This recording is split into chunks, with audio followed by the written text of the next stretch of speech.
வணக்கம். அதிரடியின் இன்றைய பிரதான செய்திகள். முதலில் தலைப்புச் செய்திகள். வெளிநாடொன்றிற்கு மனைவியுடன் தப்பியோடிய முன்னாள் ஜனாதிபதி ஒருவரின் மகன். சற்று முன் வெளியான திடுக்கிடும் தகவல். மின்னல் தாக்கியதால் வீடு தீப்பிடித்து உபகரணங்களும் சிதைவு. மின்னல் நேரங்களில் மக்களே அவதானம். ஜாலில் நீதி கோரி போராடிய ஊடகவியலாளர்கள். பின் கதவால் தப்பியோடிய என்பிபி அமைச்சர். எழுந்துள்ள கடும் கண்டனங்கள். கொழும்பில் வெளிநாட்டு பெண்களை வைத்து விடுதியொன்றிற்குள் நடந்த மோசமான செயற்பாடுகள். நாளொன்றிற்கு லட்சக்கணக்கான பணம். அடுத்தடுத்த விசாரணைகளில் அம்பலமான திடுக்கிடும் தகவல்கள். இலங்கை கடற்பரப்பை நோக்கி மிதந்து வரும் நூற்றுக்கணக்கான கொள்கலன்கள். மீனவர்களுக்கு வெளியான அவசர அறிவிப்பு. ஆட்டத்தை ஆரம்பித்த அனுர அரசு. அச்சத்தில் நடுங்கி போயுள்ள முக்கிய புள்ளிகள். நேற்றிரவு கொழும்பில் நடந்த ரகசிய கலந்துரையாடல். பரபரப்பாகும் தென்னிலங்கை அரசியல். ஜனாதிபதி அனுரவை அவமதிக்கும் வகையில் பேஸ்புக்கில் வெளியான தகவல். திடீரென போலீசாரால் சுற்றி வளைக்கப்பட்ட நபர். விசாரணை தீவிரம். இலங்கையில் ஏற்பட்டுள்ள மரக்கறி தட்டுப்பாடு. முக்கிய தரப்பிடமிருந்து வெளியான உண்மை தகவல். மஹிந்தவின் மகன் மற்றும் கடற்படை தளபதிக்கு எதிராக உயர்நீதிமன்றத்தில் பல திடுக்கிடும் தகவல்கள். சமர்ப்பிக்கப்பட்ட 25 சாட்சிகளுடன் கூடிய குற்றப்பத்திரிகை. அதிர்ச்சியில் உறைந்து போயுள்ள ராஜபக்சர்கள். அம்பலமான தகவல். நாட்டின் இளைஞர்களை அழிக்க உள்ளே வரவிருந்த பாரிய போதைப் பொருளை திடீரென சுற்றி வளைத்த சிஐடி. அதிரடி காட்டிய இந்திய போலீசார். வெளியான திடுக்கிடும் தகவல். தொடர்பான விரிவான செய்திகள். விரிவான செய்திகளுக்கு செல்லும் முன்னர் இதுபோன்ற செய்திகளை உடனுக்குடன் அறிந்து கொள்ள நமது அதிரடி சேனலை சப்ஸ்கிரைப் செய்து கொள்ளுங்கள். முன்னாள் ஜனாதிபதி ஒருவரின் புதல்வர் தனது மனைவியுடன் இலங்கையை விட்டு வெளியேறியுள்ளதாக தென்னிலங்கை ஊடகங்கள் செய்தி வெளியிட்டுள்ளன. குறித்த இருவரும் ஆஸ்திரேலியாவுக்கு சென்று அங்கு குடியேறியுள்ளதாக அந்த ஊடக செய்திகளில் தெரிவிக்கப்பட்டுள்ளது. குறித்த முன்னாள் ஜனாதிபதியின் ஆட்சி காலத்தில் அவரது புதல்வருக்கு எதிராக பல்வேறு குற்றச்சாட்டுகள் முன்வைக்கப்பட்டிருந்ததாகவும் குறிப்பிடப்பட்டுள்ளது. அத்துடன் அவருக்கு எதிராக முன்வைக்கப்பட்டுள்ள சில குற்றச்சாட்டுகள் தொடர்பில் தற்போதைய அரசாங்கத்தின் கீழும் விசாரணைகள் முன்னெடுக்கப்பட்டு வருவதாக தெரிவிக்கப்படுகின்றது. இவ்வாறான பின்னணியிலேயே அவர் தனது மனைவியுடன் நாட்டை விட்டு வெளியேறியுள்ளதாக தென்னிலங்கை ஊடகங்கள் செய்தி வெளியிட்டுள்ளன. எனினும் அவர் விசாரணைகளில் இருந்து தப்பிச் செல்லும் நோக்கிலேயே நாட்டை விட்டு வெளியேறினார் என்ற தகவல் அதிகாரப்பூர்வமாக உறுதிப்படுத்தப்படவில்லை என்பது குறிப்பிடத்தக்கது. கொழும்பு குருந்துவத்தை பகுதியில் மசாஜ் நிலையம் என்ற பெயரில் தகாத செயற்பாடுகளுக்காக நடத்தி செல்லப்பட்டதாக கூறப்படும் விடுதியொன்றை போலீசார் சுற்றி வளைத்துள்ளனர். இந்த சுற்றி வளைப்பு நடவடிக்கையின் போது தாய்லாந்து நாட்டை சேர்ந்த 11 பெண்கள் போலீசாரால் கைது செய்யப்பட்டுள்ளனர். கைது செய்யப்பட்ட பெண்கள் 22 வயது முதல் 48 வயதுக்கு இடைப்பட்டவர்கள் என போலீசார் தெரிவித்துள்ளனர். சுற்றி வளைப்பு மேற்கொள்ளப்பட்ட போது குறித்த நிலையத்தின் உரிமையாளர் அங்கிருந்து தப்பிச் சென்றுள்ளதாகவும் அவரை கைது செய்வதற்கான மேலதிக விசாரணைகள் தற்போது முன்னெடுக்கப்பட்டு வருவதாகவும் தெரிவிக்கப்பட்டுள்ளது. குற்றப்புலனாய்வு பிரிவின் பொறுப்பதிகாரிக்கு கிடைத்த விசேட தகவல் ஒன்றின் அடிப்படையில் நபர் ஒருவரை பயன்படுத்தி மிகவும் நுட்பமான முறையில் முன்னெடுக்கப்பட்ட நடவடிக்கையின் பின்னரே இந்த சுற்றி வளைப்பு மேற்கொள்ளப்பட்டதாக போலீசார் தெரிவித்துள்ளனர். இது தொடர்பாக மேற்கொள்ளப்பட்ட விசாரணைகளின் போது கைது செய்யப்பட்ட பெண்கள் 1 மாத கால நுழைவு அனுமதியுடன் இலங்கைக்கு வந்திருந்தமை தெரியவந்துள்ளது. அவர்கள் குறித்த மசாஜ் நிலையத்திலேயே தங்கியிருந்து சட்டவிரோதமான முறையில் தகாத செயற்பாடுகளில் ஈடுபட்டு வந்ததாக போலீஸ் விசாரணைகளில் தெரியவந்துள்ளது. இந்த செயற்பாடுகளின் மூலம் மாதந்தோறும் பல லட்சம் ரூபாய் வருமானமாக பெறப்பட்டுள்ளதாகவும் தெரிவிக்கப்பட்டுள்ளது. மேலும் ஒரு பெண்ணிடமிருந்து சேவையை பெற்றுக் கொள்வதற்காக 20,000 ரூபாய் முதல் 30,000 ரூபாய் வரை கட்டணம் அறவிடப்பட்டுள்ளதாகவும் போலீஸ் விசாரணைகளில் தெரிய வந்துள்ளது. இந்த நிலையில் கைது செய்யப்பட்டுள்ள தாய்லாந்து நாட்டை சேர்ந்த 11 பெண்களும் மேலதிக சட்ட நடவடிக்கைகளுக்காக நீதிமன்றத்தில் முன்னிலைப்படுத்தப்பட உள்ளதாக போலீசார் தெரிவித்துள்ளனர். அம்பாறை கிணியகல பகுதியில் கனமழையுடன் ஏற்பட்ட மின்னல் தாக்கம் காரணமாக வீடு ஒன்று தீப்பற்றி முற்றாக எரிந்து சேதமடைந்துள்ளது. இக்கிணியகல காவல்துறை பிரிவுக்குட்பட்ட கல்கந்து கிராமத்திலேயே நேற்று இந்த சம்பவம் இடம்பெற்றுள்ளது. கனமழை பெய்து கொண்டிருந்த வேளையில் வீட்டின் மீது மின்னல் தாக்கியதை தொடர்ந்து வீட்டுக்குள் திடீரென தீப்பற்றி வேகமாக பரவியதாக தெரிவிக்கப்பட்டுள்ளது. எனினும் சம்பவம் இடம்பெற்ற நேரத்தில் வீட்டில் எவரும் இல்லாத காரணத்தால் உயிரிழப்புகளோ அல்லது காயங்களோ ஏற்படவில்லை. குறித்த குடும்பத்தின் தந்தை கொழும்புக்கு சென்றிருந்த நிலையில் தாய் அருகில் உள்ள தையல் நிலையம் ஒன்றில் பணியில் ஈடுபட்டிருந்ததாக பிரதேசவாசிகள் தெரிவித்துள்ளனர். இதேவேளை வீட்டிலிருந்து 2 பிள்ளைகளும் மழை பெய்ய தொடங்கியதும் பாதுகாப்பிற்காக அருகிலுள்ள மற்றொரு வீட்டிற்கு சென்றிருந்ததாக தெரிவிக்கப்பட்டுள்ளது. இந்த நிலையிலேயே வீட்டின் மீது மின்னல் தாக்கியதுடன் அதனைத் தொடர்ந்து வீட்டுக்குள் தீ வேகமாக பரவியுள்ளது. சம்பவத்தை அறிந்து அப்பகுதி மக்கள் உடனடியாக ஒன்றிணைந்து தீயை கட்டுப்பாட்டுக்குள் கொண்டுவர நடவடிக்கை எடுத்துள்ளனர். எனினும் அதற்குள் வீட்டிற்குள் இருந்த பொருட்கள் மற்றும் உபகரணங்கள் அனைத்தும் தீயில் எரிந்து முற்றாக நாசமடைந்துள்ளதாக தெரிவிக்கப்பட்டுள்ளது. இந்த சம்பவம் தொடர்பான மேலதிக விசாரணைகளை எக்கினியகுள காவல்துறையினர் மேற்கொண்டு வருகின்றனர். இலங்கைக்கு சட்டவிரோதமான முறையில் கேரள கஞ்சாவை கொண்டுவர முயற்சித்ததாக கூறப்படும் 3 சந்தேக நபர்கள் இந்திய காவல்துறையினரால் கைது செய்யப்பட்டுள்ளனர். இந்த கைது நடவடிக்கை இந்தியாவின் ராமநாதபுரம் பகுதியில் இடம்பெற்றுள்ளதாக தெரிவிக்கப்பட்டுள்ளது. இலங்கைக்கு கடல் வழியாக கடத்துவதற்கு திட்டமிடப்பட்டிருந்த சுமார் 292 கிலோகிராம் கேரள கஞ்சாவையும் இந்திய காவல்துறையினர் கைப்பற்றியுள்ளதாக இந்திய ஊடகங்கள் செய்தி வெளியிட்டுள்ளன. குறித்த கஞ்சா பொதிகளை கடல் வழியாக இலங்கைக்கு அனுப்புவதற்காக கடற்கரை பகுதிக்கு எடுத்து செல்ல தயாராகி கொண்டிருந்த போது ரகசிய தகவல் ஒன்று இந்திய காவல்துறையினருக்கு கிடைத்துள்ளது.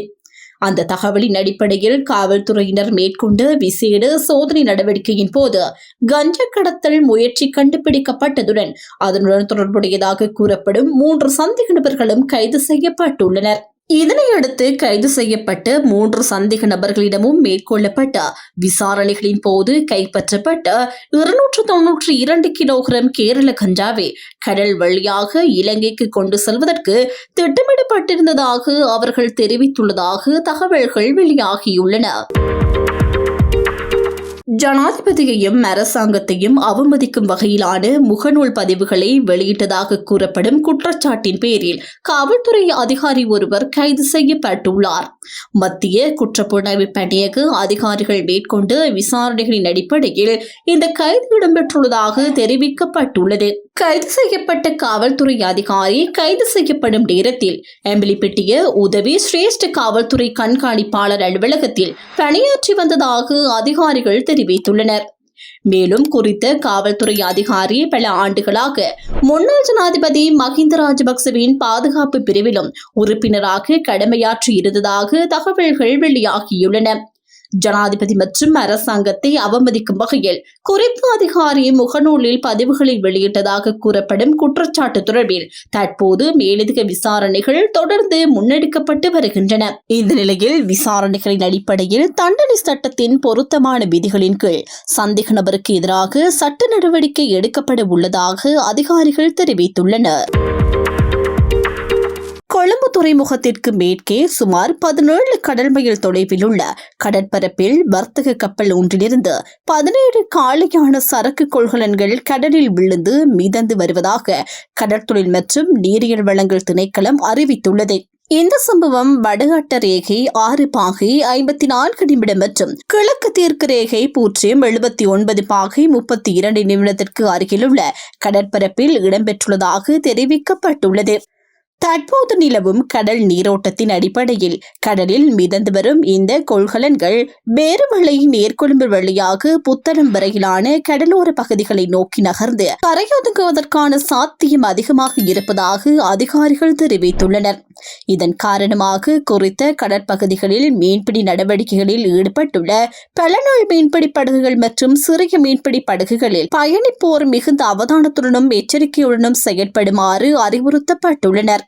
குறிப்பாக கடலில் மிதந்து வரும் 17 சரக்கு கொள்கலன்களில் ஏதேனும் ஒன்றை காணும் மீனவர்கள் மற்றும் மாலுமிகள் அது தொடர்பான தகவல்களை உடனடியாக கடற்தொழில் மற்றும் நீரியல் வளங்கள் திணைக்களத்தின் வானொலி தொடர்பு மையத்திற்கு வழங்குமாறு கேட்டுக் கொள்ளப்பட்டுள்ளனர். அவ்வாறு தகவல் வழங்க முடியாத சந்தர்ப்பங்களில் அருகிலுள்ள மீன்பிடி துறைமுகத்தில் கடமையில் உள்ள அதிகாரிகளுக்கு உடனடியாக அறிவிக்குமாறும் தெரிவிக்கப்பட்டுள்ளது.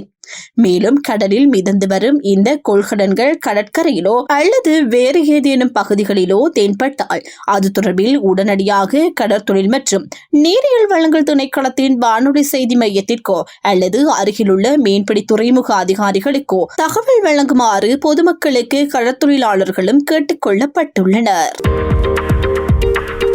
முன்னாள் கடற்படை தளபதி வசந்த கரண்ணாகுட மற்றும் முன்னாள் ஜனாதிபதி மஹிந்த ராஜபக்சவின் மகன் யோசித் ராஜபக்ச ஆகியோருக்கு எதிராக லஞ்சம் மற்றும் ஊழல் ஒழிப்பு ஆணைக்குழு கொழும்பு உயர்நீதிமன்றத்தில் குற்றப்பத்திரிகை தாக்கல் செய்துள்ளது. முறையான கல்வி தகுதிகள் இல்லாமல் யோசித் ராஜபக்சவை இலங்கை கடற்படையில் இணைத்துக் கொண்டதாகவும் பின்னர் அவருக்கு பிரித்தானிய அரசு ராணுவ கல்லூரியில் பயிற்சி வழங்க நடவடிக்கை எடுத்ததாகவும் குற்றச்சாட்டுகள் முன்வைக்கப்பட்டுள்ளன. இந்த நடவடிக்கைகளின் மூலம் அரசாங்கத்திற்கு நிதி இழப்பை ஏற்படுத்தியதுடன் யோசித் ராஜபக்சவுக்கு முறையற்ற வகையில் பயனளிக்கப்பட்டதாகவும் குற்றச்சாட்டுகள் சுமத்தப்பட்டுள்ளன. இந்த குற்றச்சாட்டுகளின் அடிப்படையிலேயே லஞ்சம் மற்றும் ஊழல் ஒழிப்பு ஆணைக்குழு குறித்த வழக்கை கொழும்பு உயர்நீதிமன்றத்தில் தாக்கல் செய்துள்ளது. இந்த வழக்கில் முன்னாள் கடற்படை தளபதி வசந்தகுமார ஜெயதேவ கரண்ணாகுட முதலாவது பிரதிவாதியாகவும் யோசித்த கனிஷ்ட ராஜபக்ச இரண்டாவது பிரதிவாதியாகவும் பெயரிடப்பட்டுள்ளனர். மேலும் இந்த வழக்கு தொடர்பாக 25 சாட்சியங்களின் பெயர்களையும் 47 ஆதார ஆவணங்களையும் கொண்ட பட்டியலையும் லஞ்சம் மற்றும் ஊழல் ஒழிப்பு ஆணைக்குழு நீதிமன்றத்தில் சமர்ப்பித்துள்ளதாக தெரிவிக்கப்பட்டுள்ளது.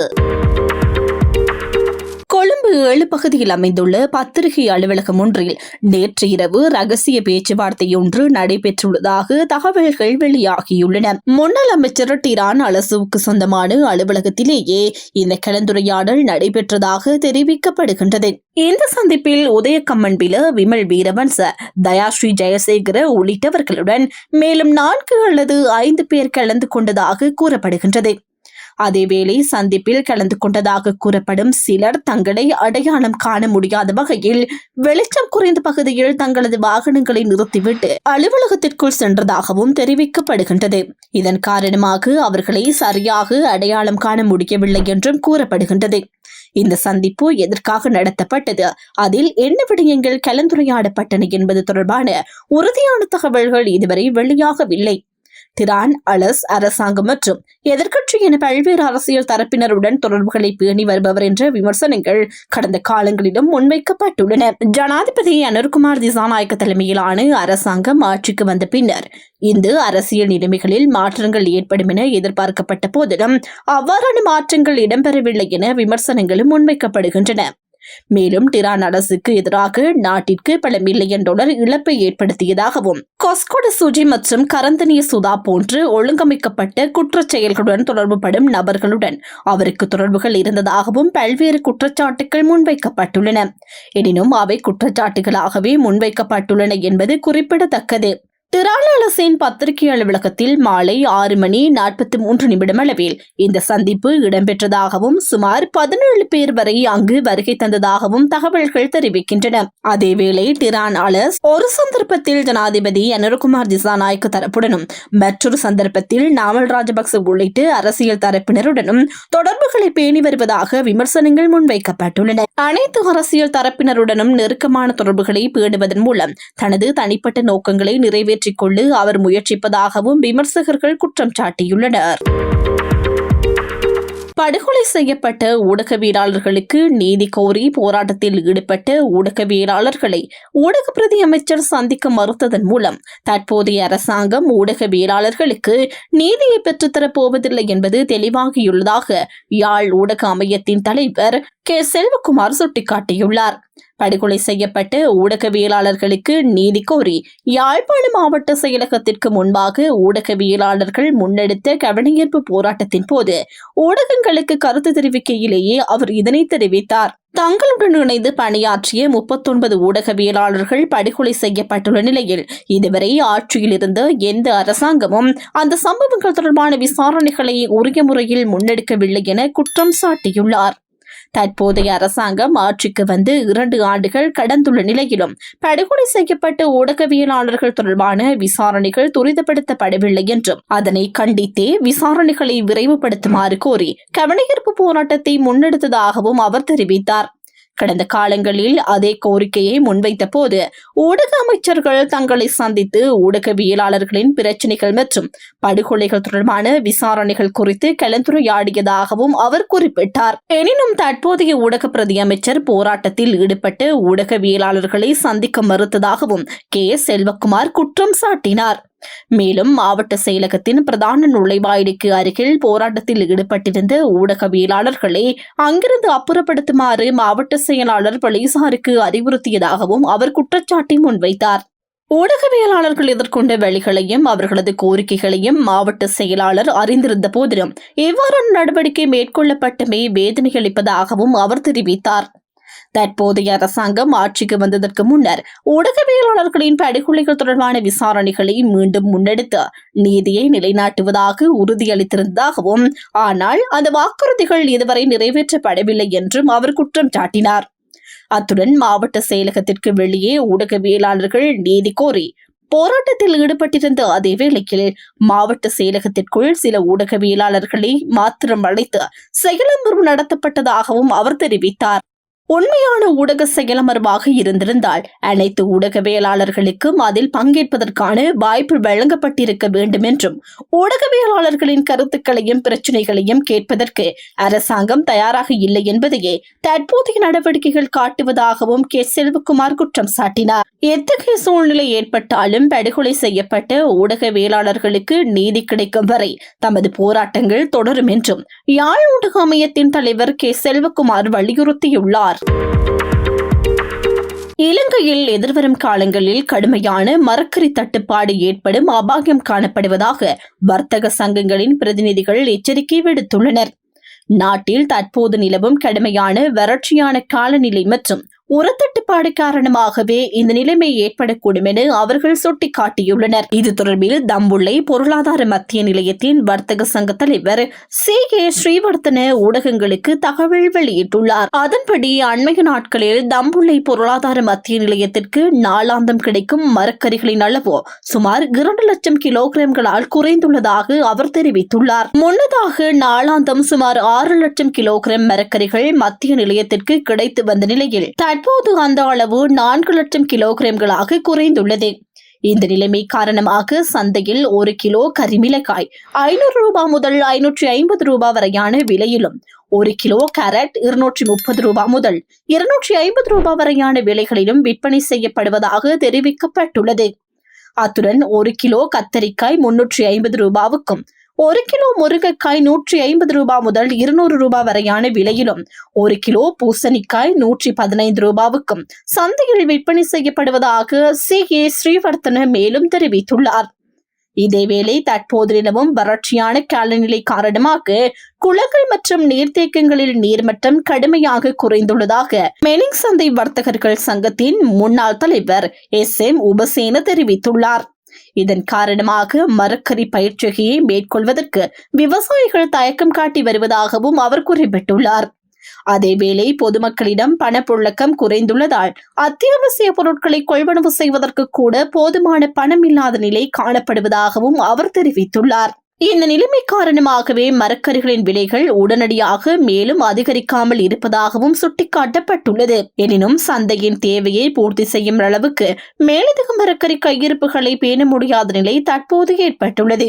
எனவே தற்போதைய நிலைமை தொடர்ந்து நீடித்தால் எதிர்வரும் காலங்களில் இது கடுமையான மரக்கறி தட்டுப்பாடாகவும் மரக்கறி சந்தையில் பாரிய நெருக்கடியாகவும் மாறும் அபாயம் இருப்பதாக வர்த்தக சங்கங்களின் பிரதிநிதிகள் எச்சரிக்கை விடுத்துள்ளனர்.